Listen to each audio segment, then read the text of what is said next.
Welcome back again to another episode of Tactical Enlightenment's YouTube channel, covering all things Bannerlord related, and especially advanced battlefield command and tactics. We have a new day here. We're logged in. We have the Strength and AI mod fired up, and the campaign is fired up for sure. We continue to fight off a conveyor belt of forces here, trying to put down our Peasants Revolt as we fight a multi-front war against 5 different kingdoms. It's about as extreme difficulty as it could be.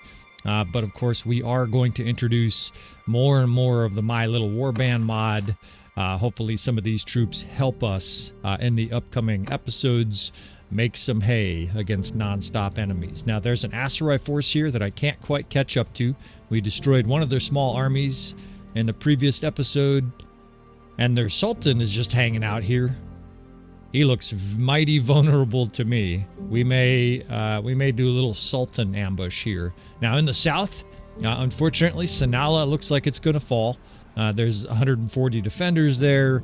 We're basically beset by enemies, and it's been very difficult to maintain this 5 or 6 cities. We took Razi, we took Morania Castle, we destroyed a huge Khuzait force, 2 of them really, at Lycaron in a siege defense. We destroyed an Aserai force. You could basically just copy repeat for the last things I've said for the last couple 3 episodes. It really has been non-stop action, but that's good for you guys, right? If you guys are here for combat, you guys are getting your fill, right? So 130 units, and we're between him and Vostrom, right? Unless he sneaks in somehow. I think it's time to ambush the Sultan here. Settlement is under attack. Oh shit, this is fucking great news. Our minor clans, we have 2 minor clans that are part of our kingdom. I don't have them in our main army here because I don't want their troops in our army, but I'm okay with them fighting out and about, right? There's a couple of our minor clans that are attacking the forces sieging Sanala. That's a great sign, right? Because that means more than likely they're going to be able to successfully defend that. How the AI works is they usually don't engage in a defensive situation like that unless they think they have a good chance to win. So he might be able to get away, but let's try to run down Unquid here. This guy has insolently been demanding money from our kingdom for a while. So I've got my 2 attack dogs here. And I think if we can sick either Talia Willowbark or Wahan the Golden on this guy with his camel, we can ride down this pompous Sultan. Again, it's been a little while since we covered the storyline, but Unquid had been demanding tribute and had exiled us from the Aserai nobility, hence the revolution here, the rebellion. And now we're out for blood, right? Our forces are closing in on him. Look at Talia Willowbark and Wahan Golden. They're going to catch this fuck. And unless he gets rescued here from the other side, he's a dead man here. So we're going to make an example out of Unquid, right? Just like the French Revolution. Once the peasants and the bourgeoisie, once the bourgeoisie got in charge, I fixed the setting here too, apologies for that. And of course, I'm doing this symbolically. We could just auto-resolve. I personally want to beat down the Sultan here. We have another beautiful scene here, a perfect golden light for the annihilation here of Unquid and his pathetic retinue. But just like the French Revolution, as soon as the bourgeoisie and the peasants took over, the nobility were fucked, right? They refused to pay taxes. They took France to an impoverished state, and when the king basically begged them to pay taxes, they still wouldn't. Here he is right here. Here's the fucking king. Fuck you, Sultan. We'll pay your millions of dinars and shove it into your fucking throat once you're dead, dude. I'm gonna ride down this Sultan here, and we're gonna execute this fucking guy here. It's time to get medieval in this playthrough, in this rebellion. Of course, I told you earlier there would be blood in this situation here. We're sort of following alongside the French Revolution. Now, I will talk at length when I have more time about the French Revolution. I don't want to do it here mid-battle. But I will talk about how things degenerated, how bloody things got. Now, we will talk about Maximilien Robespierre. We will talk about some of the other sort of primary characters that were deeply involved. We will talk about Murat, I think is his name. It's not Joachim Murat, the cavalry commander. There was a different guy, a politician in France at the time of the revolution. in Paris that was really riling up the poorest people into revolt. We will talk about some of these important characters in this campaign here. We celebrate here with our rebel women, right? These angry housewives. Again, the My Little Warband mod. I still haven't had a moment to interject. I keep telling you fellas that I'm going to interject more about the My Little Warband mod. Trust me, I will get to it eventually. But we're sort of sauntering through this campaign. We're not in a vast hurry here. Most guys that visit the channel, they enjoy sort of the nature of these episodes, and I'm going to continue to keep this pace, right? We will keep things lively without trying to blitz through. Sometimes guys do those campaign episodes where it's literally one episode for the whole campaign condensed into 30 minutes, and I understand some guys appreciate that kind of speed. We will get into these units later on in great detail. I will show you their stats. I will explain my process in making the My Little Warband. I will also explain how I tried to balance these guys. They have very unique strengths and weaknesses. It was a lot of fun for me to play around with this mod. Once I figured out how to make it stable in my campaign, it has been a joy to add that, and those troops are going to become a major factor in this campaign. I told you earlier that when things get really hard, I'm going to have a couple different levers to pull, and that is one of them. Speaking of levers to pull, right here, we're going to pull the proverbial guillotine lever here, right? Down he goes. Uncwood's head gets rolled into the basket like all the other French nobility during the Revolution, and Uncwood was executed by Hugh the Hammer, right? We're going to sort of take on, look at they've chosen Khuzait. We're going to sort of take on the villain slash revolutionary leader here. And of course, he was usually highly bloody, right? The leaders were not about to just give up power willfully. They had to have it removed from their body, right? From their shoulders. There's great tragedy involved as well, as some of the nobles were just basically people living out their lives in opulence, and ultimately they paid a price for that as well. There was much blood vengeance in the French Revolution, and most of it got carried away. I will explain sort of my beliefs on it. There are all sides and all kinds of beliefs. To this day, I imagine France on some level is divided. Look at that shit. Our fucking minor clans defeated that force that was sieging Sanala. That's fucking amazing. We don't have much help, so it's nice to have that help there. Now you get a little glance here. You continue to see that we have hundreds of looters in our army, mounted pillagers, but you're starting to see the desert rebels and the angry housewives, the desert sniper creep into our ranks. That's going to increase as we're now going to start purposefully recruiting these troops. I'm not going to do a ton of it initially, but you will see me doing more and more of that as we progress towards sort of another phase of this revolution, right? The harder phase of this revolution. As we begin to chop heads here, and that's not going to be the last, right? As we begin to chop heads here, other kingdoms are going to have a problem with that. And there are parallels to that, to the French Revolution. I've already talked about that a little bit. We will talk about the Duke of Brunswick, right? This pompous duke. And we will talk about some of the things that threw France into warfare that ultimately led to Napoleon. So no sooner than I start talking about it, the Western Empire now declares war on us. These stupid fucks, we literally just saved them at Lycaron, but here they want war. So we'll have to teach them a good lesson too. Fortunately, we do have these minor clans, right? We have some mercenaries that are helping us, and that'll allow us to at least have some chance of maintaining this multi-front war. Of course, some of you are probably looking at it saying, you can't fight everybody with nothing but peasants. You're probably right. But we'll see what we do here, right? I have a number of different things and thoughts about how to progress in this campaign in a way that's productive. And interesting for you fellas, too. Of course, I could just start recruiting nobles. I'm sworn against recruiting nobles. I may still make a player clan. Damn, Razi is already under siege. I may still make a player clan, and what I would do then is have that player clan effectively cover the other flank. In other words, we would take one side of our kingdom and hope that the other noble, I guess we would call them another peasant leader, that they cover the other side, right? That way, at least we have another dog in the fight. Very, very difficult to fight a multi-front war against 5 kingdoms with 1 army. That's all we have, right? We have a few of these minor clans running around, opportunivores, attacking targets when they have an opportunity when the enemy is weak.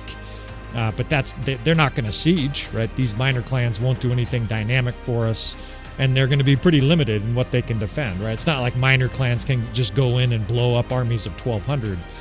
In that case, at Sinala, more than likely the enemy force was weakened to a point where those mercenary forces were like, all right, we can destroy this, and they'll gang up on them, right? 2, 3, 4 noble or minor clans will attack a big noble army and destroy it like they just did. So that helps a little bit. We have 2 minor clans. I would love to get a 3rd. You're still maxed out at 3 in the vanilla game of Bannerlord. I'm not a big fan of that, right? The enemy can have unlimited minor clans. I've seen 7, 8 in one kingdom. But for some reason or other, we're limited to 3. So, player clan, maybe player clan here. I'm going to go ahead and sit up for this. This is not going to be an easy siege, even though the power bar does favor us. I need to leave reinforcements every time we take a city, every time we take a castle.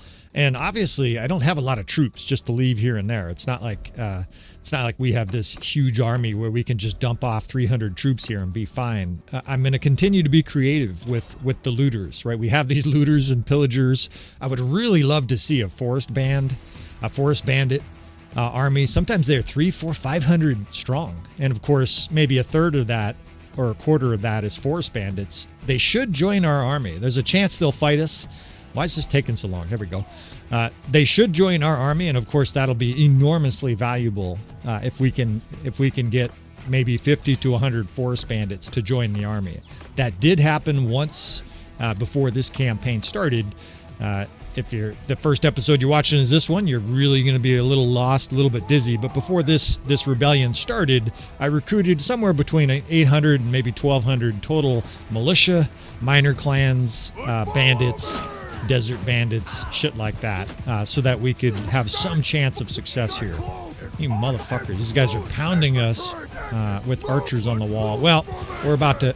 What's this? The enemy's got troops outside the city. Come get some, bitches. We're gonna truck these guys. Just smashed all those guys, pound these guys against the wall here, stack their bodies up. In fact, let's do some desecration here.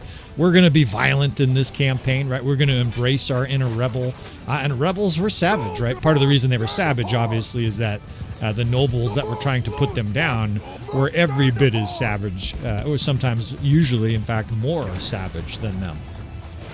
I have studied several revolutions, not like on a college level. I'm sure plenty of you guys listening and watching this have a lot more historical background, historical knowledge on the events I'm talking about. But I do think that I'm at least qualified to give some extra enrichment with the narration on various different rebellions that have happened over the course of times. There usually are unifying themes for rebellions, and usually rebellions start when a people are highly oppressed. When they feel that the look, people basically have a tolerance for rich people, for people in charge having more bread, having more mistresses, having more land, more nice silk shirts. Today it's where the fuck are you going? Now this is what happens when you got brigands. Half these guys are drunk. We're tolerant, essentially. Most societies are tolerant. Bam! Look at that shot. We have a high tolerance for, or at least a moderate tolerance for rich people sort of gathering up stuff, right? Capitalism. Basically, we want to motivate people to invent shit, and so we like the idea of rewarding them. But there's a limit to that, right? And throughout history, the rich people have really pushed and tested those limits. And there's kind of, there's almost like a repeating habit to it. The rich people tend to over hoard. They tend to overemphasize, their right to sort of collect the majority of the goods. This has always been a thing throughout society. Part of the reason that communism doesn't work is that there's an unequal level of skill and ambition within our society. There are just some people who are better at whatever it is, whether it's capitalism, they're better at manipulating governments for their business sake, they're better at inventing shit, whatever it might be. And the people who aren't as good as those people, we're not all Elon Musk. The rest of us basically have to decide what is an acceptable level of wealth for the most rich people in the world. And this debate continues to rage on today. And this has obviously been a major factor in rebellions throughout history. These motherfuckers throwing rocks on us and shit. They're defending pretty vigorously here. These fucking assholes throwing rocks on our troops. We're going to shove through the front door here. We've got pressure on the two other... I'm going to just drag these guys. We got pressure on the two different other entrances to this city, the two other ladders, and we're just going to force our way through here as long as I don't get killed. Fuck, I'm getting fucking zerged. There's thousands of militia here. These guys should be joining us, but they're still loyal to their lordly retinues. Now we can take on these rock throwers directly. Fucking asshole throwing rocks. Throwing rocks at our troops. Catch a javelin in the teeth. All of you bitches can catch a javelin. Alright, so I've got the 6th Division here. Now we've got a breach. These guys can be told to attack. This should blow a hole in the main gate here and allow me to sort of finish that point. So just, you know, for the sake of conversation, for the sake of philosophical argument, we know for sure that if one person had 99% of the wealth of the entire world in their possession, there would be a rebellion.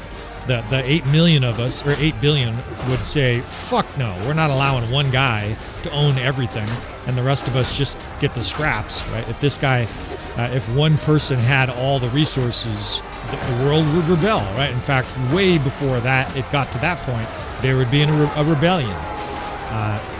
You know, most civilizations, modern civilizations, are okay with rich people having literally 1 million times the wealth of the average person. We've gotten to that stage, at least in a lot of Western culture, as there's bodies and blood pouring down there from those upper rafters. But like I said, there's a limit. Today we have the Elon Musks and we have other rich people with 100, 200, 300 billion dollars. But I assure you, if they had 8 trillion, and the average United States person, the average person in Great Britain or other countries throughout Western culture all lived in a tent underneath the bridge, there would be in a rebellion. I'm going to get killed here trying to give my little narration. Fucking asshole militia chasing me all over. We might have to do some torture of the militia here. These fucking assholes they're basically trying to stop the rebellion, which, by the way, was a thing during the French Revolution. I will talk about that. So there is a limit to what people will tolerate as far as the overlording people hoarding all the resources. And in various different revolutions, usually that limit has been breached. It was breached in the French Revolution, as I've already discussed and I will continue to discuss. And it was at various other different times a major factor in it. Now, sometimes it's ideological. Sometimes revolutions are like the American Revolution, where they're like, fuck you, we're not going to pay taxes to some king who we don't know, don't particularly care about, who's a German king anyways, that I'm referring to George III. The American colonists were like, fuck no, we're not paying all these excise taxes, taxes on sugar, taxes on tea. In fact, we're going to dump all your tea in the bay here at Boston, right, the Boston Tea Party. No taxation without representation. That was more ideological, but on some level, it was also seen as these rich, pompous English people taking all the resources from the peasants, and obviously the peasants being the colonialists. Yeah, you know what I mean. Those guys. They said, fuck you, right? We're going to revolt. And it helped, of course, that they had a giant ocean between George III, the English army, and their forces. All right, so I digress here. Sometimes I get going on a subject too much. Vostrum is ours, right? We can add a garrison to this, but again, we are really pressed for troops. That was a highly successful siege, very minimal casualties. We've become sort of a machine when it comes to siege, especially with our high level of siege skill. But I don't have a lot of resources to leave a huge garrison here. So we will leave some garrison, of course. You must leave some kind of garrison, otherwise there's no point in taking a city. And then we're going to continue to search for looters. We'll do a little pillage here. I like to make the fellas happy. We don't want to lower morale by telling them no pillaging. And now we need some looters. I need some reinforcements to defend. I've got a bunch of troops in the south, but obviously that's too far to go. I got to get down there and help at Razi. But we're really in a time crunch here. I'm dealing with an assault here at Morania Castle. I think it makes sense to defend Morania Castle. We just took that, and of course that's going to be a defensive bastion for us as well. Again, the Desert Rebel. I'm going to give you guys these little little windows into what these troops are. Occasionally I'll show you some of the troop tree, and we will talk more about that as we go along here, right? These guys essentially are just, it's part of the My Little Warband, and most of these troops using this little template I've made very similar to peasants and whatnot within the campaign, right? We got this upgraded Desert Revolutionary, and they have sort of themed weapons, right? We have a unique weapon set. It's going to make these troops really interesting in combat. It's going to make things interesting for me as a commander because they have a different skill set than I'm used to using, right? We're going to have two-handed guys with no shield who throw rocks, and we're going to have women that are part of it actually called the Iron Maidens, right? These Iron Maidens have very little traditional weapon skill, but they have long spears, high defense, and decent armor, considering that we're rebels, right? They have this sort of gold and bronze armor. Even though we're sort of sworn to not being nobility, we're going to just go ahead and say that we have these women who have decent armor, and they're going to form a defensive vanguard, kind of like a phalanx. In fact, the tier before them is actually called like a housewife phalanx or something. I can't remember what I named it. So Arwa is our city stabilizer, right? You need a companion like this. We can just put her right in Vostrum here. It quells the rebellion. She walks around and does some socialite shit, right? She blows kisses to the crowd and hugs babies or whatever the fuck politicians did back then. Bread and circuses. The city has enough food here to not have a problem with starvation.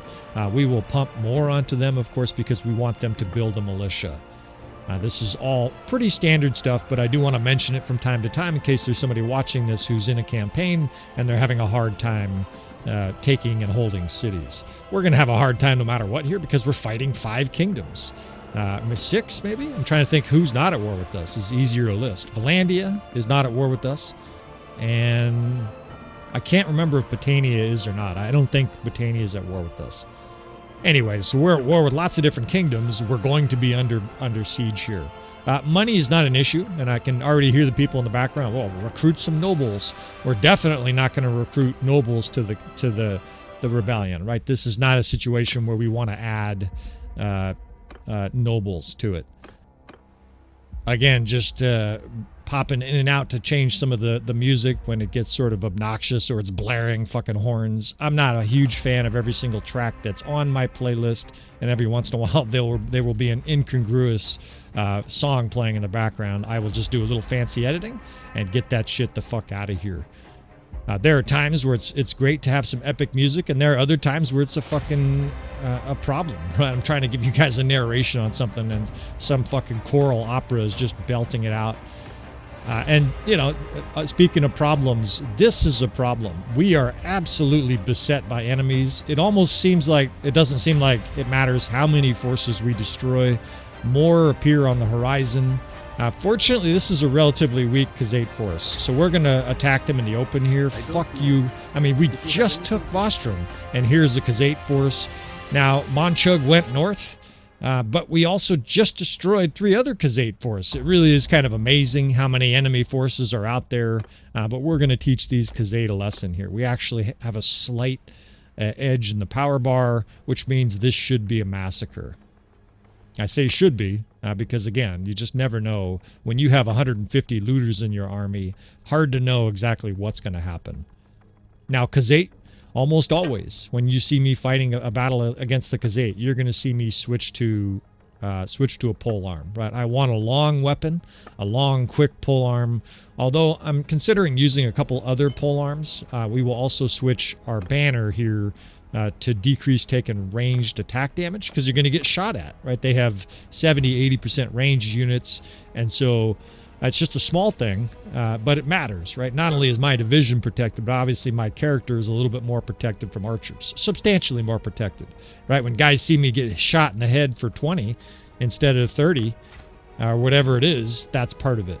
Now, we have a great battlefield here to fight the Khuzait. There's this ridge to the left that's uphill, so we'll be able to get archers and other units firing down on the enemy.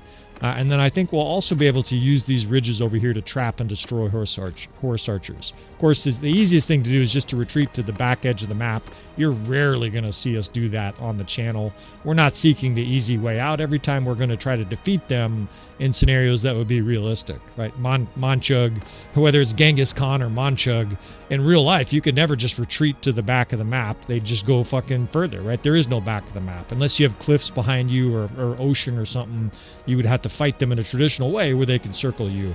We will do so in most battles against the Khuzait. Now, examining these guys for shields. If these guys are going to be a shield wall, they have to have shields.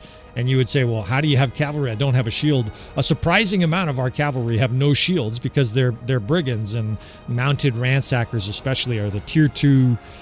We have these tier 2 mounted... it's tier 2. They're called mounted pillagers, and they have a bow and a couple quivers, and I think they have a stick that they can stab the enemy with, but no shield at all, right? Of course, you can't use those guys defensively. Now, 4th and 5th is crossbows and stuff like that. And I do get reminded by fellas once in a while that they want a little bit less commentary during battles, so I'll try to mix that in. But it is, at this stage, when you have a channel, when you're a content creator, you do have a tendency to talk because that becomes your norm, right? We're creatures of habit, and I will try not to overdo it in every battle. Some guys just like the epic nature of 1,000 on 1,000 clashing in a beautiful battlefield with tactics and fucking horses being killed and carnage. All right, so I'm not actually charging all the way. I just want those troops to advance. I'm going to start setting up our forces over here on our left. And then what we're going to try to do, especially if the enemy sends a huge batch of horse archers, is deal with them one at a time, right? We will destroy the horse archers, very standard stuff. I can get the 7th horse archers over here on the right. And with that said, I will sort of enter a reduced commentary stage here. I'll make some comments on this battle, but I'm also this is going to be less commentary than normal. Many of these are also standard tactics, so you're not going to be missing too much as long as you're watching most episodes. Yeah, see horse archers coming right through the middle here, so all those guys need shields to deal with this. And they're getting counter crossfire, right? You can just hear the bolts coming in here just fucking hammering away horse archers. Crossbow just destroy horse archers. So does a fast glaive, right? Now this is a little short, like I said. I might need a longer one. We shall see. It also is kind of weak. I don't one-shot almost anything with this. Maybe the lowest level units.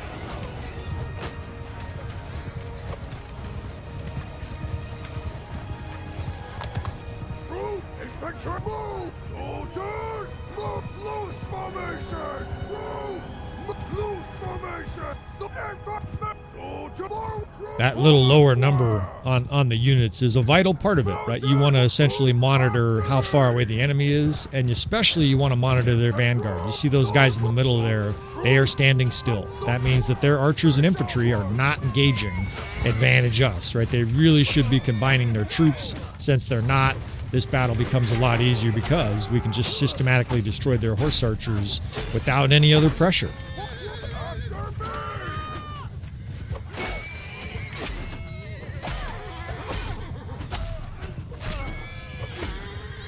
The polearm skill is going through the roof. You can just watch it almost every hit. I'm getting a polearm skill. I can't watch it, but when I look down every once in a while, I see gain so-and-so polearm.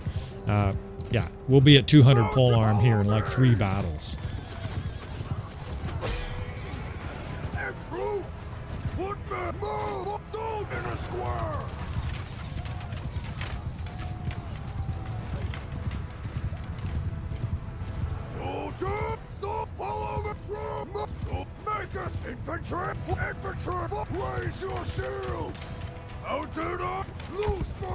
Now, as usual, using our infantry in squares here, right? We're going to basically try to keep those guys protected from every direction. The enemy's coming in with horse archers, so we're swiveling around our shield cap to deal with them, and then keep our infantry blocks in squares. That way, if they get charged by cavalry or shot by horse archers, they have a layer of protection.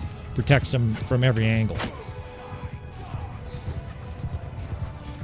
The enemy does have a good amount of heavy cavalry and horse archers here. Now, their heavy cavalry is kind of cycle charging and then pulling back. But again, the fact that they're not using their other forces is really bad strategy.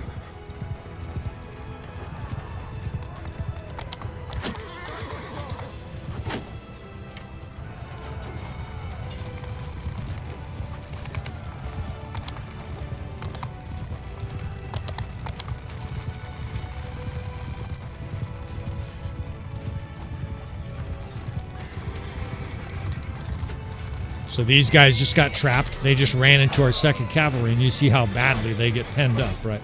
And of course, penned up horse archers die very quickly. They don't have shields, so if they're not moving, it's bad news. He beheads the guy and says, "Go!" He is going. Don't worry about it. He is definitely go. Wherever you go, whatever you believe in, when you lose your head, you go.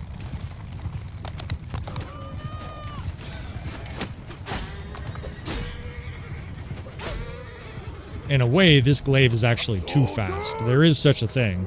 You have what is called a contact point. People who play baseball or softball are aware of it too. You can actually have too fast of a bat speed, too fast of a swing, maybe even cricket. There's a similar thing. If your bat speed is incredibly fast, then there's a very brief contact moment. You want to have, like the scouts who will say that he keeps his barrel in the strike zone for a long time. And what they're referring to is that during a swing, the nature of a guy's swing, or in this case, the nature of your polearm swing, is such that there's a significant period of time where the enemy can get hit and killed by your polearm. If you have a blazing fast polearm, you can actually have too fast a speed where your polearm just whiffs and you don't hit anything. Right? That's obviously not going to be effective. For people's curiosity, I prefer a polearm.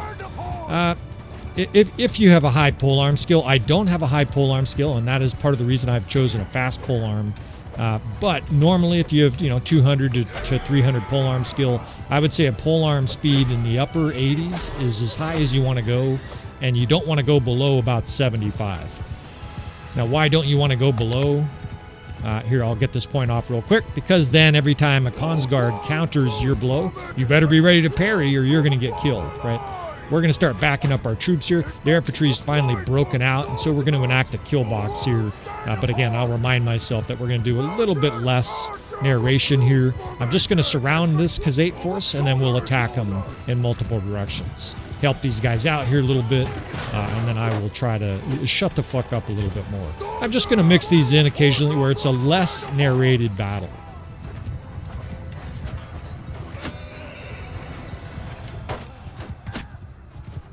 Their force is quite weak. This is going to be a massacre. And again, we're just opening the center so that their army basically traps themselves. Wherever they go, we will simply back up until we're ready to destroy, and that time is coming, right? You can see how badly they're getting surrounded. They're getting pounded the whole way, too.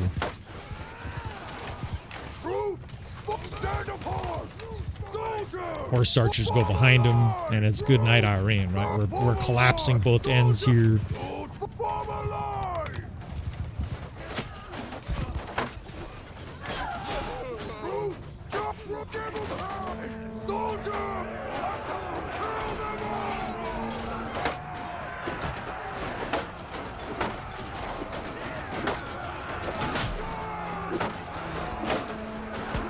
And again, we have forces behind them here, which will prevent any kind of a regrouping, right? In fact, their archers here are trapped by our cavalry, so their archers are part of this maelstrom as well, and this is going to be the whole Khuzait force destroyed by this kill box. Cavalry behind him, horse archers behind him, 3 infantry divisions collapsing. Motherfucker shot me right in the face. There's just not going to be any Khuzait left after this assault. I like to bring a cav division into this maelstrom, right? That way I know all the archers I just passed now have a horse in their face, right? A big camel. They take out or they put their bow down, they start swinging their little pathetic sword, and they just melt. And that was that, right? That was like maybe 500 Khuzait. And they're just gone. All right. We knew that was going to be a fairly successful battle. You know, again, we'll have these battles where I do less narration. There may even be entire battles where I don't narrate, but that'll be rare. Most guys, when I have like an entire episode where I don't narrate, I get a lot of comments where they're like, it's not the same without the commentary. And I appreciate that. That's obviously a great compliment. I've definitely seen a handful of YouTube channels where it's kind of hard to listen to the guy, right? He's got a cringy voice. A couple of the guys that have like 1 million subscribers, I've tried to watch them narrate through battles, and it's fucking painful. It might just be that they're not my style, or it might just be the only reason that they're popular is they have a fucking 1 million subscribers. There is something to that with human nature. There's a strange tendency. We have a tendency to go to the restaurant that has a big long line simply because there is a big long line, not because we know anything about it. We just presume we presume that it's good. Now you get another glance here. The Tasmanian Devil is going to be a character that's going to be fun to play with. I actually need to edit that a little bit. I won't edit these repeatedly, but I want to change him to be more balanced between polearm and two-handed. If you can't tell the theme, one of the themes for our My Little Warband is going to be lots of two-handed troops and lots of javelin, rock throwers, etc. Very few traditional infantry. In fact, virtually no traditional infantry, and then only one quasi camel type of rider, right, with virtually no armor. A lot of the guys riding a camel are literally going to be wearing like a rucksack bag, and they're tier 4, right? So that's one of the that'll be one of the themes. Of course, we're peasants, so most of these troops don't have armor, with the one exception, and that is the Iron Maiden. These women are going to run around in sort of this brass golden, I guess it's sort of an orangey brass colored phalanx. Now I did this intentionally, right? A lot of the bandit troops we have, these are going to accentuate and assist those troops a little bit. What I mean, I guess, by that is that they're different than the bandits we have, right? We have lots of archers with the mounted pillagers and the mounted ransackers and shit like that. What we don't have is we don't have really any spear infantry at all, almost none. And we don't have a lot of two-handed units either, right? You've heard me lamenting most of this campaign how we don't have shock troops. I like using shock troops, and obviously there's very few bandit types that are two-handed weapon units. We've added that with the My Little Warband mod. So we're going to try to chase this guy down here. Our attack dog is loose, right? Sick him. Look, there she goes. As soon as her disorganized state disappears, she just runs him down. It's like Usain Bolt with the shield on her back. And that is because her army is mostly comprised of cavalry. Smaller battles, of course, we will auto-resolve. All right. Prisoners sort of trickling in, but it has been a trickle. We've had between 80 and 120 prisoners as part of our army. That way, generally each day, like a 24-hour period in-game, we're probably recruiting 3 or 4 prisoners. But it's just not very many. Of course, we're much more reliant on these looter bands that are running around. Very nice when there's a band of 300 looters right next to a city or a castle that we own, because I just immediately go up and recruit them. Now, this is actually a lot. 2,200. At least 20, something 100. In fact, there's more coming here. It's tempting to let all the rats get into one trap here, this Northern Empire force. In fact, I think we'll just go ahead and let I know this is counterintuitive to a lot of people. They say, why are you doing that? You're going to get destroyed at this castle. And the only people saying that are probably people who haven't watched the channel very much. Good old Morania Castle here.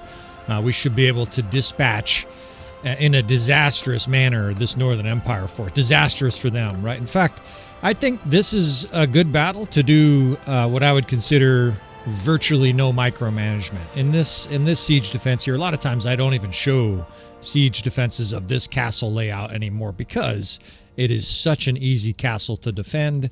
And I've wanted to do this a little bit more. I've wanted to create special episodes for this, but let's go ahead and do it here. We have, our 800 troops.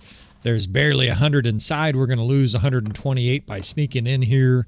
Of course, we'll switch out our polearm. We don't need our polearm for this battle, right? A polearm inside a castle defense is usually a liability, right? Better to have more ammunition here.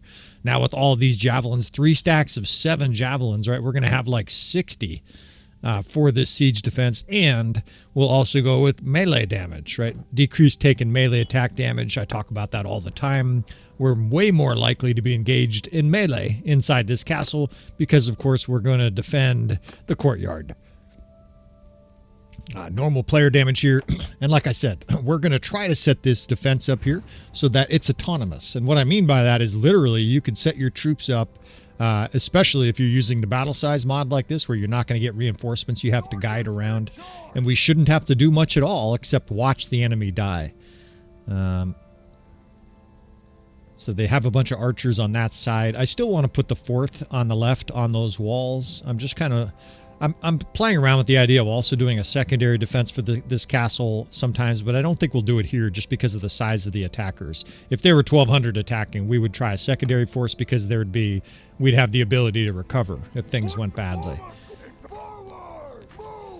All right, so an autonomous defense, of course, by nature, right? What that means is that we're not going to be moving these units around a lot after they're put in position. So that means we have to put some forethought into their positioning before the battle starts. The 4th Division will be a mixed division. The reason I'm doing this is because I want some infantry up on those upper walls to help them as the enemy attacks those archers. Over here, we'll put the 3rd Division in a square, and that'll really bottle up that latter way. Of course, the 1st Division guarding the gate. The 2nd Division is a bunch of javelin throwers. And I'm not just going to go, take a shower after I start this battle. We're still going to fly around a little bit. I might even swing my weapon a few times. But I'm trying to show you what you guys can do in this castle defense so that your odds of winning are extremely high. Like I said, if I can do this without really even moving my units, then you should be able to as well, right? If you have the right troop mix. What's the right troop mix? You want at least 40% archers. We probably have a little bit less than that, but we also have a lot of javelin throwers. So I think on balance, it's pretty close to actually we have almost 50% archers, right? Oh, I forgot because we have all these mounted pillagers. They're actually horse archers, but for siege, they become very weak archers. Now this area up here, I've started to use this more and more. These guys can be shot from the outside, but if you can spread them like that, and that's just the F1, F2 command, or excuse me, F2, F3 command. Those guys will spread nicely. The 4th on this left side is in a nice position. And then this, since I'm not going to move them much, this 2nd Division with javelins, I want them in an extremely long line. That way the guys that are sort of behind can still have line of sight to throw their javelin. Not every guy has a javelin there, but it should work. Now, I'm not going to do complete autonomy. I'm going to actually chuck some of these fireballs here at the beginning, but this is going to be sort of like the man's contribution to the pregnancy. We're going to have our 2 minutes of fun here, and then we're going to sit back and enjoy the next 9 months. You got to be careful here. Sometimes you can be within line of sight of the enemy, but for the most part, this castle here, you are safe and can just rain holy hell on the enemy. And this is where you want your fire catapult, right? Not only, of course, can I pound their troops as they approach, you might be able to destroy their ram here on purposefully. Just let the ram get up here, and also we'll enjoy killing some of their troops instead. But then, of course, once they're close, they will use this ladder way, and hundreds of fucks, these enemies, that's what their name is, fucks, they're going to try to come up these ladders under this just exploding Greek fire being lobbed down on them. Now you can see here, I can't quite hit those archers because we're just ranged out. So we'll let this dipshit take over here. In fact, I don't think he can hit anybody else. We'll just fire these by hand. And like I said, after this 30 seconds of chucking some fire pots here, some incendiary action, we will essentially assume, a passive position in this keep defense. We'll get shot here, fucking assholes. And then what I'm going to do essentially is speed things up. We'll use the RTS mod extensively. These fucking dipshits, of course, destroyed our protection here. We'll use the RTS mode. We might even fly around the battlefield so you can sort of observe all the mechanics of why this works so well. Of course, fans of the channel, feel free to fast forward 15 minutes, give or take, because that's probably how long it'll be before the enemy is annihilated here. Again, we're outnumbered about 4-1. Not going to matter at all, right? We've got all these different angles set up. Archers all throughout the courtyard are firing away. The enemy's going to come through the gate in huge numbers, and they're going to die at the gate in huge numbers as well. You can tell from the death spam, the enemy has an elite army here. It's not like we're killing a bunch of peasants. Sometimes I'll watch YouTube channels where a guy seems like he's fighting an enemy with just all scrubs. We're doing the opposite here, right? Our enemies are actually artificially enhanced so that they're stronger. I'm going to beat the shit out of this guy for fun here at the beginning of this. And then we will let our guys do the rest of the work. Somebody chucked a javelin right into the back of his skull at point blank. And this elite Northern Empire army just melts, right? The 2nd Corps here is firing javelins. The 3rd Corps is guarding the stairs over there. The 4th Corps, like I said, that's why you want infantry up there. There is carnage up there. They're being assaulted. But there's a lot of archers that are shooting, and some of our low-level infantry is helping up there. I didn't say this is going to be a flawless battle. Of course, we're not micromanaging. And look at the units down there. That's a bunch of peasants and mounted pillagers. You could even just look at the death span, right? The guys that are killing the enemy here are not elite units. You got looters scoring kills. You got marauders and mounted pillagers scoring kills. And just like that, the primary vanguard just melted away. Now there's a rhythm to keep siege, right? Right now there's a whole bunch of reinforcements pouring in. If you have a little bit of silence, you can actually hear their footprints. Sometimes in keep sieges like this, the enemy will get stuck on the ladder spots. The AI is basically saying, well, we can't go through the front gate, and the ladders will get bugged out. We'll see what happens in this battle. And I do realize I just adjusted the 4th Corps. I do want to show you, some of the autonomous things you want to do, right? You want to have these archer divisions out. You want to have squares. Look at those guys up there are still shooting the enemy outside. Of course, that square down here at the gate is damaged some, but obviously holding out, right? I'll take a peek here, see what the fuck's going on. Yeah, there's 900 guys at this ladder. If they get stuck, just like your own troops, you can't do this when you're sieging, just go up here and poke the ladder. Don't actually try to push it away, just poke it and stop. And what'll happen is that little tiny action there, that sort of frees up whatever little bug is affecting those guys on the ladder. It's unfortunate that we have to do that. This might also be a function of the battle size mod, right? There's a huge amount of troops out there. The AI might be having a hard time figuring out what to do with all these troops, other than to taunt us and say we're dead. But that's all you need to do, right? And all of a sudden those units will start moving around. It sort of activates their fucking their deactivated situation. Now, if you got plenty of time, you can just sit here indefinitely, right? The enemy will trickle in like that and just get massacred. It obviously helps to have the RTS mod for something like this. Now, we're doing this here because I've fought this siege so many different times. I poked the guy with my little stick here. I've actually got the fork that you can use. He's getting rocks thrown at him and shit. That's hilarious. The peasants have their little petrified turd or rock or whatever. I can poke this guy with my fucking... I got my little stick here. In fact, let's kick this guy off the wall. He just died. Just kicked that Legionnaire to death. I've got my little tuning fork here to push the ladders away. And again, apart from the occasional little nudge on the ladder here, I'm not going to participate much, right? That's all it takes. And once you do that, that should sort of activate those guys to start climbing. Although these guys here are pretty bugged. It kind of is what it is, right? These are the kind of things that people would love to see Tail Worlds fix. I don't know if they're just having fucking employment issues or whatever. The updates have certainly been far and few in between lately. Of course, by the time this is, I release this episode, there's always a chance a huge new update has dropped. We're all like kids waiting for Santa Claus, and it's, June, and we're still waiting for Christmas presents. But if you get Christmas presents in June, that sure beats no Christmas presents at all. I'm sure all of us will be quite thrilled and somewhat forgiving of Tail Worlds if and when we get a nice update.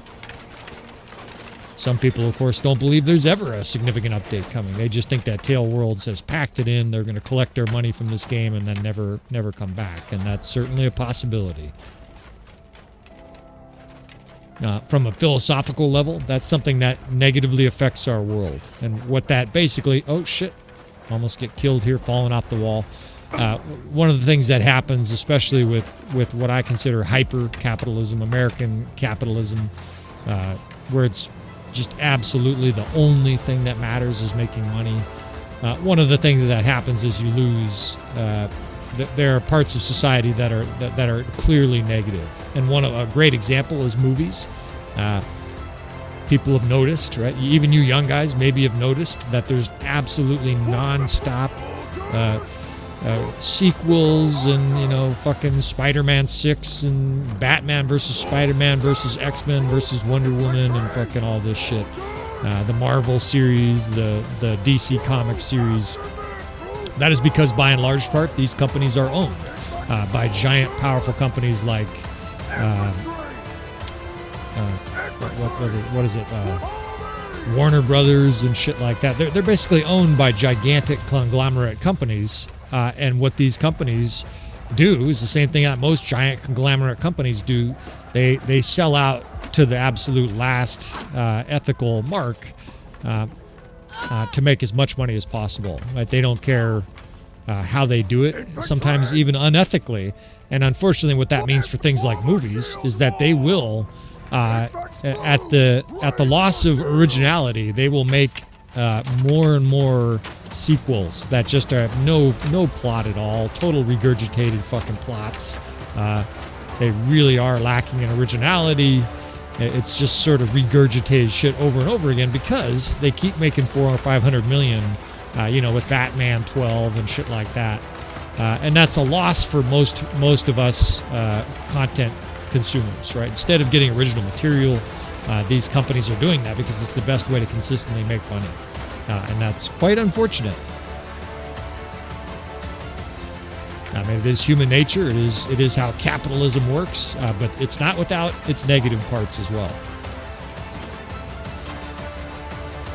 You get just a walkthrough of this keep siege here. In fact, a lot of this I may end up editing out later on. I do want to make it clear, though, that most of this siege, we're autonomous. I'm not doing anything except just watching the enemy get destroyed here. Our units... these guys I put over here, if you're curious, look at this guy's all twerked out trying to throw his rock. These guys I intentionally put over here because I wanted to get the enemy sort of initiated to come up these ladders. Doesn't always work. Sometimes they still sit at the bottom of the ladders bugged like this. But I was trying to essentially push this siege along. Over here on the right, they don't seem to be having any difficulty coming up the siege. And we don't seem to have any difficulty annihilating them as they come up that siege. Now, there are little counters for the enemy here, and what I mean by counters is it's coded in that eventually, once the archers have nothing to shoot at for X amount of minutes, they will start to move up and try to shoot. So you are going to see the enemy archers starting to move up. I do realize this is a little bit like pulling back the wedding veil here. If you don't want to know, you like eating the burger but don't want to meet the cow, so to speak, then I understand that this is a little bit anticlimactic for you. But it is part of the process of understanding how the siege works, and if you get stuck in a situation like this, hopefully this helps a little bit.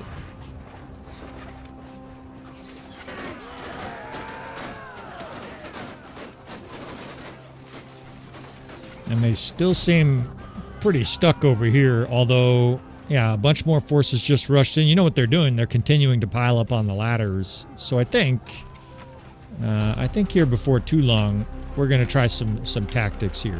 This is not something you normally want to do. In fact, this is a little bit risky for our campaign. You can see from the power bar up there that theoretically the enemy is still favored. Now it does look like more and more infantry are pouring up that right side and getting insta-killed right there, barely even making it to the top there. We've got a handful of guys that are trying to shove the ladder away. But I am surprised the archers haven't charged yet. Usually by this stage of a battle, right, this keep siege is going on about 20-25 minutes. Usually you get a giant host of archers. In fact, a bunch of archers just started coming, so maybe we've finally got the main press of their forces coming through. Yeah, I see archers starting to shoot. See, the AI is programmed, hey, try to shoot the enemy. And of course, if they don't have anybody to shoot, it'll sit there and say, hey, try and shoot, because it doesn't want to have happen what's going to happen now. These archers are going to come through this gate and get wholesale massacred.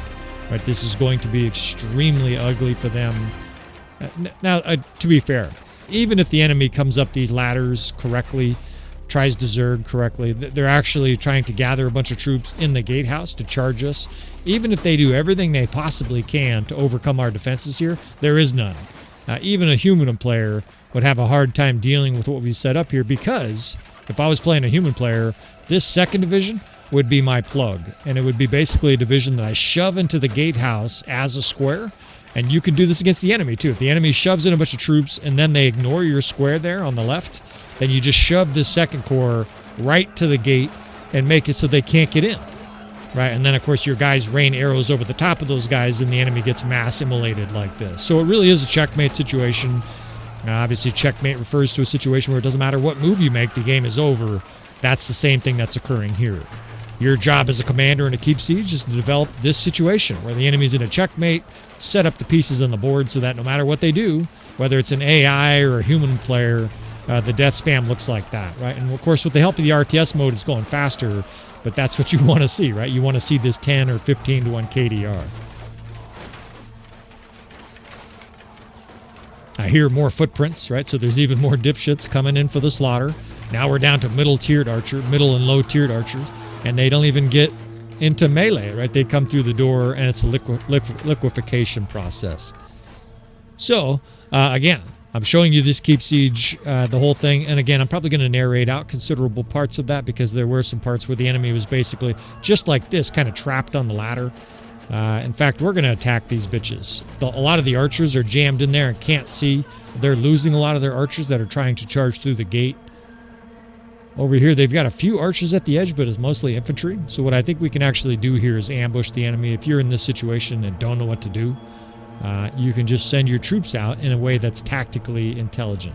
We can send an infantry square or two out. If they attack them, we'll pull back. If they don't attack, we will send those infantry squares all the way out to where they're coming up there on the runway, the little path there, and then we will send out archer squares and then spread them out behind the enemy, right? We'll get some guys on the wall and pound them into next week. Every once in a while, you just run into a situation where the AI says, we're not coming in. It's a stalemate. It sort of sucks for you, the player, because, of course, in a Keep Siege, the enemy is obviously required to come in and attack you. That's just the rules of the game. They don't get to just sit out there. The AI, the computer, theoretically has unlimited patience. Clearly, we don't. In fact, you're probably going to be infuriated at this stage of a siege defense. Instead of letting your emotions, make you make bad decisions, let's go ahead and be tactical here. Let's be intelligent. Let's be zenful, despite this fucking AI being a bitch. What we'll do here is send some squares outside. And again, it's important to understand that the enemy's Zergs, these squares, pull back, right? Pull right back inside the keep. I can get some units up here on the wall to supplement, and then we're going to send an archer division. 1, 2, 3. I might even send 2 archer divisions behind the enemy. If they just want to sit on the ladders there, we will smoke them with archers. Now, I'm doing this purposefully at a distance because my health is low. And also, I said this would be an autonomous Keep Siege. Obviously, if the enemy doesn't come in, we can't quite complete the mission. In fact, they're charging. They're charging all these guys, so what do? Right, you pull them back. Unfortunately, it's telling them to charge.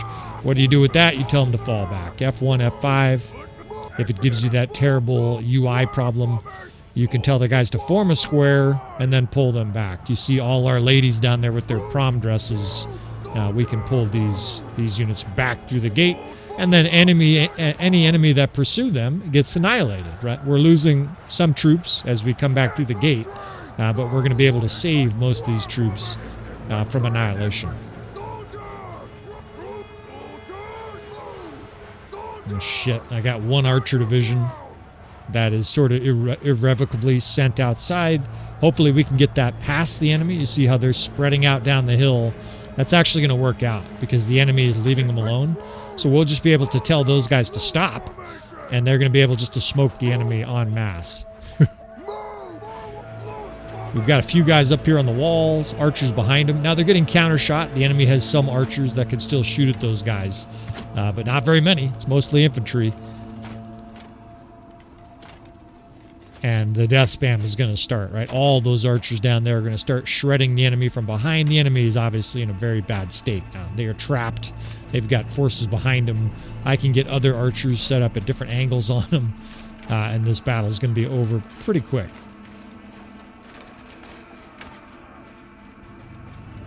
I hear lots of footsteps, so they're charging our archers, it looks like. So let's go ahead and bring some forces out.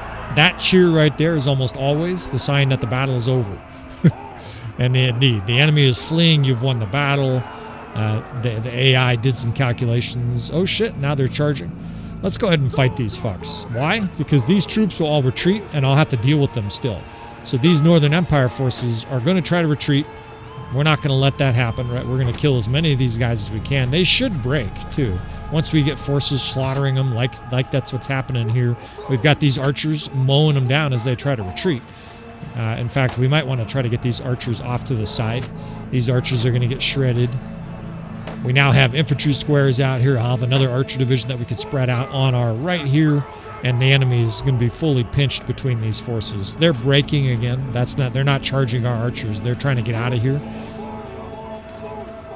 They're kind of going back and forth like they've got fucking a bipolar personality here. But they're firmly between a rock and a hard place here. Archers firing downhill, archers behind them, shooting at them, and then 2 infantry squares to attack them. Angry housewives with hammers. I could stab a few of them here, and we can raise our little polearm skill. If you don't know that, your javelins flipped around turn into a polearm. It's not a very effective weapon, but you are leveling your polearm skill. And then, of course, you can just throw them a second later. And our angry women chase this enemy the fuck out of here, right? A nice farming session for us here. And unfortunately, it did fuck with my designs there. Not a fully autonomous keep siege, but it would have been. That setup we just had there, maybe at some point or other, I'll either make a separate episode or something, but that was a fully autonomous defense situation where our housewives and fucking desert maulers were going to punish whatever came through the front door. We're losing a few troops here at the end as a handful of their troops turn to fight, but otherwise a hugely destructive victory for us, right? 71 losses is amazing. We lose 120 entering. Then we get all these prisoners, a highly successful engagement for us there. Now, this castle is going to defend very, very well. However, because of its location, it's not going to be super easy to defend. I'm not going to be hanging out by Vostrom this whole campaign. I've got an Aserai force to deal with. I really do want to destroy the Aserai, the asteroids, down to their last lord, right? That is one of the main objectives of this campaign. But we've got these 3 different other kingdoms attacking us. And so it's like you want to beat one guy's ass in a bar fight, and his 3 friends are helping him, so you're sort of forced to... Again, a little change in the music. So you're sort of forced to help them, or not to help them, but to attack them while you're trying to get to the other guy. A legendary Manavliaton here. That's a nice piece of equipment, but I think we will compare that at some point. I don't think a legendary Manavliaton is as nice as it sounds. It's a tier 6, it's a legendary, but compared to custom weapons, I think it still pales in comparison. You can just simply make so much better custom weapons if you know what you're doing, if you know the right pieces to use, etc. I mean, Razi's under siege, but 900 defenders, right? So that's going to be able to hold out for a significant length of time. And it's one of those situations, right? I can only be in one spot at a time. I need to get these looters shoved inside the castle here, right? We need to leave a garrison here. Obviously, if we leave 150 people, this castle will be gone before we can even defend it. So these looters are running this way almost like they're intending to defend it. They're like, yeah, we'd like to volunteer. I've got this Battanian hero. We'll dump them from our roster as soon as I can remember that. We'll upgrade some of these troops. And then we got to continue to pick up these looters and look for higher end looters to add to our army because we need troops, right? We're being sieged at 2, 3, 4 places. Seems like every episode we're fighting 2, 3 armies every other day. Just because there's 5 kingdoms, they're amplified by the strengthened AI mod, and obviously they just have a huge amount of troops. All of these kingdoms are basically bigger than us still, so we're in a little bit of a deathmatch campaign, and there are historical analogs to this, right? When the French committed to the revolution, much of Europe was like, fuck you. We're not going to let you do that shit because, of course, they didn't want the revolution to spread to their shores. So whether it was the Duke of Brunswick, I think is what it was, he put out this manifesto that said, any of you bitches that helped the revolution, any of you revolutionists in France, if you help or get in our way, there will be exemplary revenge, right? Basically, the term that was used, exemplary revenge committed on you guys. We will burn your houses. We will destroy your little huts. We will hang people assisting the revolution, and so you can understand why the people that were part of the revolution, part of the French Revolution, now immediately saw these other people that were coming to attack France as enemies to be destroyed. Right? If you're part of a revolution, and by now the French people were starting to commit to a revolution, and whole countries are saying we're marching an army in there. it has actually the opposite effect. It's basically a gamble. These countries, Prussia, these other constituents of Europe that were trying to put down the French Revolution, they were gambling. Because by saying, if you help the revolution, we will do this and that. On one hand, you terrify some people into stopping. They won't help the revolution. And then on the other hand, you get some people who dig in when they feel like their very lives are threatened, their very cities, their towns, their huts, their wives, their children are threatened. These people arm themselves, right? These people will say, fuck you. Not only that, we're going to fucking destroy and kill every single one of you. A lot of them, this manifesto by the Duke of Brunswick, I think it was the Duke of Brunswick.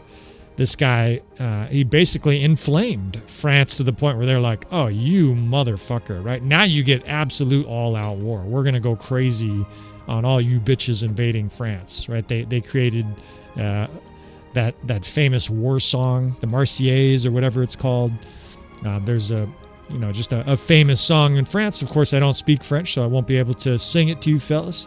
But obviously, most French people are aware of it. This is basically the notion that you sons of bitches trying to come in and take away our liberty, trying to stop this movement that they saw as progressive. Fuck you, come get some, right? They were immediately turned into pugnacious warriors. Get a little governor assigned here at Morania. It's building militia quickly. That guy's got a nice list of perks. We've got some reinforcements now inside the garrison, and I think that's about as good as we're going to be able to do for Morania Castle, right? It doesn't have a bunch of elite troops defending it because we don't have enough, right? We have to keep most of these lake rats and whatnot. We're devious. I guess that's from beheading Unquid. Yeah, all right. We're fine being devious. I like that term, actually. We just don't have the elite troops to just put in garrisons. Now we will soon, because we are going to start recruiting desert rebels, right? We are going to start using the troops from the My Little Warband mod, and these troops, of course, will be added to our strong retinue of bandits and militia and minor clans, and that will give us a stronger fighting force. Now, again, I want to make a critical point. We still won't have any tier 5 units. The little My Warband troop tree that I made, there's no tier 5 units, no tier 6 or tier 5 units. So I didn't make like some powerhouse looter boss or something like that. I do have a looter called an elite looter that I've made, but the guy's wearing sackcloth and some raggedy clothes and stuff like that. I don't want to give you guys the impression that we're going to have God mode looters rampaging around. And this absolutely non-stop, never fucking ending assault of enemies is very much like what the French were under, right? Or what any other revolution throughout history happened upon. Another revolution, that's something I've studied. I mean, look at this shit. This is incredible. Non-stop Aserai. There's a Western Empire forces here. Look at this shit. Now there's a giant Khuzait force. Everybody just swarming our territory here. Just fucking armies everywhere. And we've got our 680 and wounded troops. It's getting messy, for sure, to say the least, right? You guys want carnage. You want intrigue. You want a challenging campaign to watch. You've come to the right place. I still got to get rid of that. We're not keeping a Fiend Champ, of course, in our roster here. That's just an accident. Sometimes these guys slip in, and I'll do my best when I see it. Some of these guys are going to slip by, right? You got all these troops, very easy.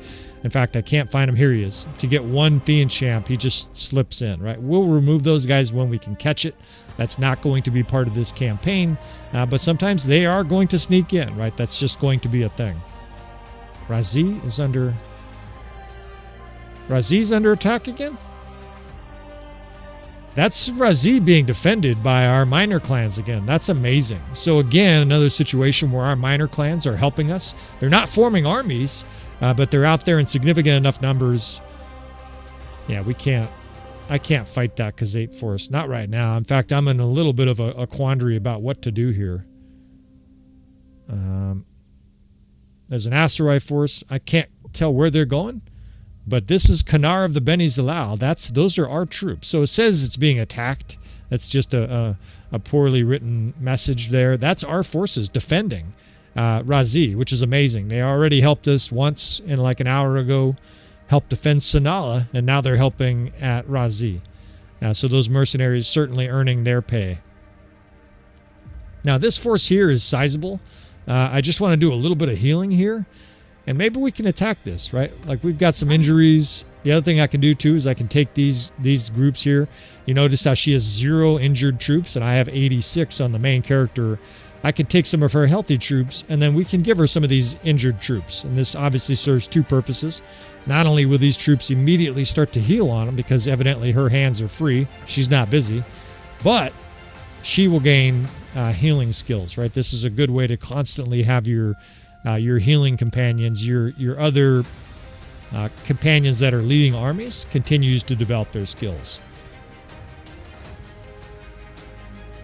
So I'm keeping an eye on Razi. Razi is irretrievable from our distance. It looks like it's going to fall. There are a couple minor clans attacking there, but there may be more Aserai forces joining in. That may not be a situation that we can help with. But there's more minor clans attacking. The forest people are now attacking. And look at this shit. There's even more armies. That is, what, 4 or 5 armies in the last 24 hours that have been in this area. So Western Empire, Khuzait, Northern Empire, Aserai. We just destroyed, a huge force of the Northern Empire. They continue to try to put down our revolution here. These fuck Imperials. Both in real life and the role-playing element of this, our character is starting to get belligerent. We're feeling a little bit cornered and trapped here. I'm feeling oppressed, right? Our citizens are starting to feel oppressed.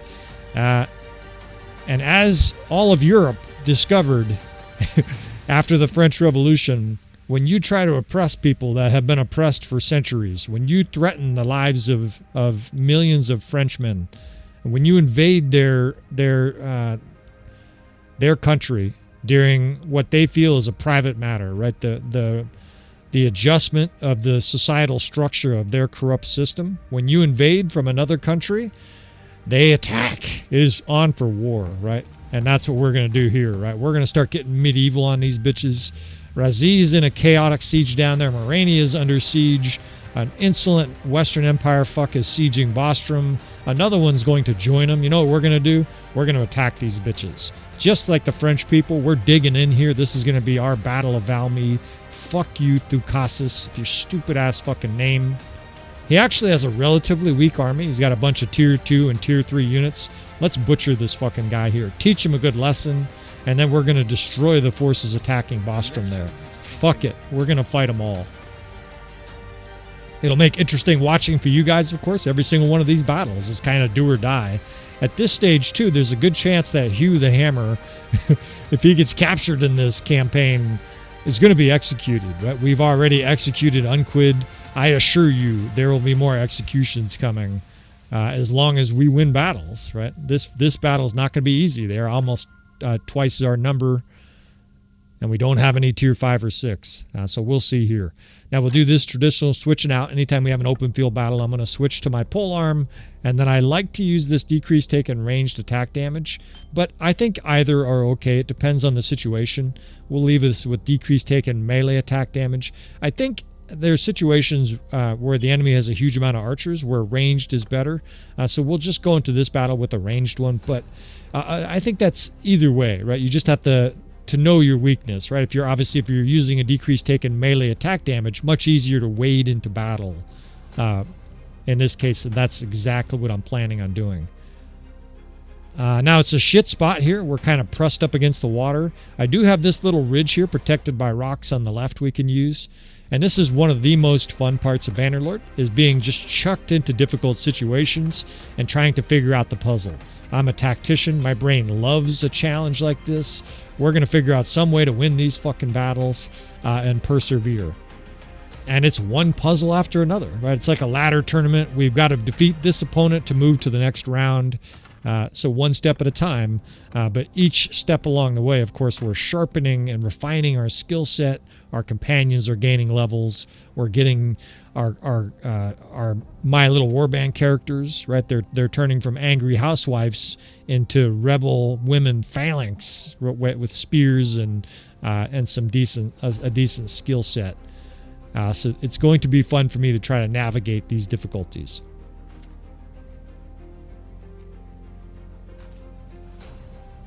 Now, I still don't have a true shock troop division. It's definitely possible during this campaign with enough recruitment of some of these my Little Warband units that we actually have a true shock troop division, right? With about 100 shock troops, people with two-handed weapons, and that's their primary offense. I look forward to that, but we'll see if that happens. Dismount some of this 7th Corps probably. 6th, 3rd, 1st. I'm going to kind of bifurcate our defenses here. We're going to create somewhat of a hollow spot in the middle, but we want to bait them, right? So we can have horse archers and or archers in the center, and then we will try to pull the enemy in there. It seemed like they had a pretty mixed army, so we're going to face all kinds of threats here. But with this V formation, with that protection on the left there, I think we have a good chance. 250 infantry, a bunch of horse archers, 300 heavy cavalry. So the initial assault is going to be tons of cavalry. Let's use our dismounted horses here. Let's stick to 7th Corps all the way on the back at the beach here. These guys can go, they can have a day at the beach. This little weak group of archers, it still says they're horse archers, but obviously now these are all weak foot troops, weak foot archers, right? The reason that it says they're horse archers still is because the game doesn't really recognize that I just told them to get off their horses. It doesn't just turn them instantly to archers. All right, let's see what we got here. Yeah, it's just a giant wall of cataphract. Fuck you guys. Come get some. The flaming arrows are scorching them. This horse archer division that I kept on their feet is the 8th. We can start to move them around mobily. We're going to want them behind the enemy, but we'll probably have to charge at points too. The 2nd Corps is definitely taking the main brunt of the enemy charge here. Of course, a lot of those dismounted horses are doing a good job, right? Those guys are going to really limit how many cavalry charge our center. Pulling back these 3rd and 1st Corps because I want these units to be kiting and throwing javelins. I'm going to try to protect these guys down here the most. These are the most vulnerable archers we have. Almost none of those guys even have armor, right? So elite cataphract coming up, fuck no, right? We're going to try to repel enemy cav charges down there. I'm mindful where the enemy vanguard is, and it's coming now. And this is a strong vanguard. These guys can charge. There's a few shock troops in there. Those women with dresses are shock troops. Those are our angry housewives, right? Or our upgraded angry housewives. I can't remember the name, but it's basically a woman in a dress or some very light armor with a two-handed weapon. It's gonna add a hilarious element to this campaign. It's just furious, lightly armored women moving really fast, by the way, because they don't have armor, and they're gonna be just pouring into battle, bellowing and fucking chopping guys with their two-handed axe.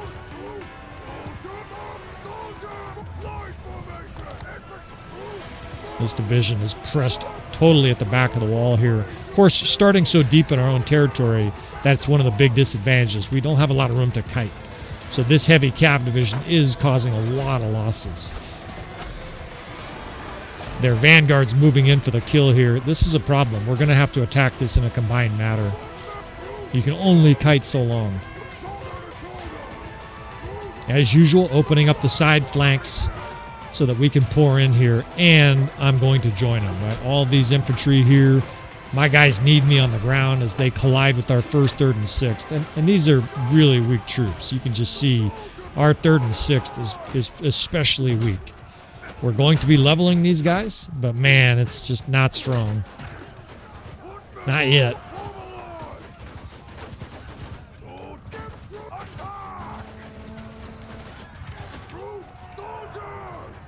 Now we've got archers spraying the enemy. In fact, the enemy's been kited into a great spot. They're kind of held back.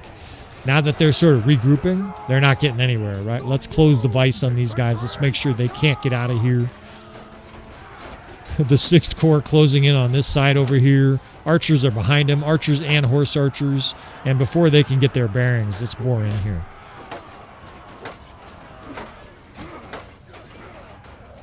They're all on a shield wall trying to survive. That's just going to mean that they're alive for an extra 20 seconds is all. All these guys are dead men.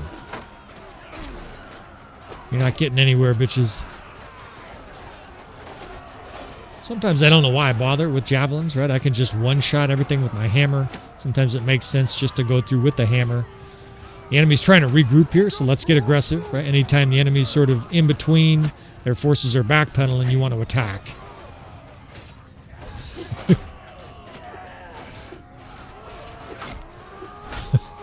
And we're now to the scuzz, the enemy scuzz, right? These little Vigla recruits and shit like that are just here for us to take our anger out. They still have some elite cataphract and lords coming up, but this low-level infantry here is going to get punished by our infantry divisions.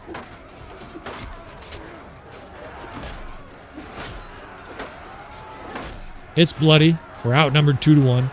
And this is the war of attrition we're dealing with, right? We can't afford to have 500 losses here because obviously there's many more fights after this one.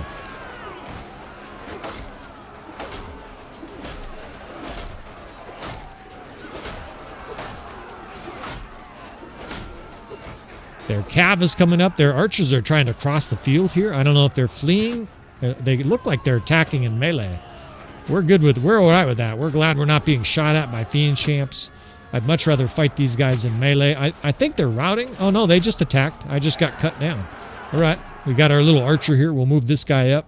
And, of course, you're F1, F3 here, right? Do not try to do advanced tactics at first. When you get dropped like that, just tell all your units to charge until you see a tactical situation to adjust. Right now, everybody's just face-to-face with the enemy. You want your guys up there wailing away. The enemy's right on the edge of routing. And so obviously what you do is you bore in violently. It might only take an extra 20 or 30 kills for the rest of their troops to rout, right? They hit a little trigger where it says, oh, fuck, we're getting routed, it's time to go. And that's that, right? The battle is over. Now, very bloody battle, right? This is the kind of battle that sets us back a bit. We're going to have to regroup. In fact, I think this episode is far long enough at this stage, right? Even with some editing, this might be 2 hours. So I will definitely come back in here and snip out some parts, try to make things a little bit more coherent, enjoyable for you fellas. But we roll on, right? I don't know how many battles we have won in this campaign, but I can tell you how many we've lost. 0, right? We haven't lost a single battle in this campaign, and it's probably going to have to maintain that way for us to have any chance of success. The bottom line now is Hugh the Hammer is a highly wanted outlaw. He is wanted for purportedly, supposedly, accusedly beheading Sultan Unquid. Yes, that definitely he's guilty of that, and he's not apologetic. That won't be the last noble that he gets his hands on and beheads. I mean, I guess unless we get captured next episode, we're gonna carry on in this campaign. Chase these insolent Western Empire forces out of here. This large force attacking Bostrom, they're next. But I am, oh, beautiful. The forces just saved Razi. Look at this death spam. That's all the enemy being captured here. So we're not completely without friends, but there are far and few friends to find for sure in this campaign. There's only 300 defenders left at Razi. There were 900 when they started sieging. So that's a lot of looters and mounted pillagers and whatnot that got destroyed there. It is what it is, right? We're using looters and mounted pillagers. I'm not kidding. That's how we're defending these cities, right? We don't have... It's not like I can recruit a whole bunch of elite Imperial Sergeant crossbow. Oh, shit. Okay, the enemy's deep in our territory. So, we've got... one crisis after another, right? As soon as we squash 2 enemies, 3 more pop up. So it's game on for sure in this campaign. The rebellion still has a head of steam, but the enemy's doing everything they can to derail it. So I'm going to wrap this episode up. Of course, if you want to see more from this series, more from the channel, you want to hit that subscribe button, friends. If you hit notifications, it lets you know when a new video comes out. If you're following this campaign or any of the other content on the channel, you want to do that. Please leave comments. You can tell me to edit more, edit less, shut the fuck up, more history, less history. I don't mind, fellas. Anything you guys say, I generally listen to. Don't feed the trolls. Those guys don't need to be fed any more than they already are. Please hit that like button on the way out. With all that said, I will see you friends next time.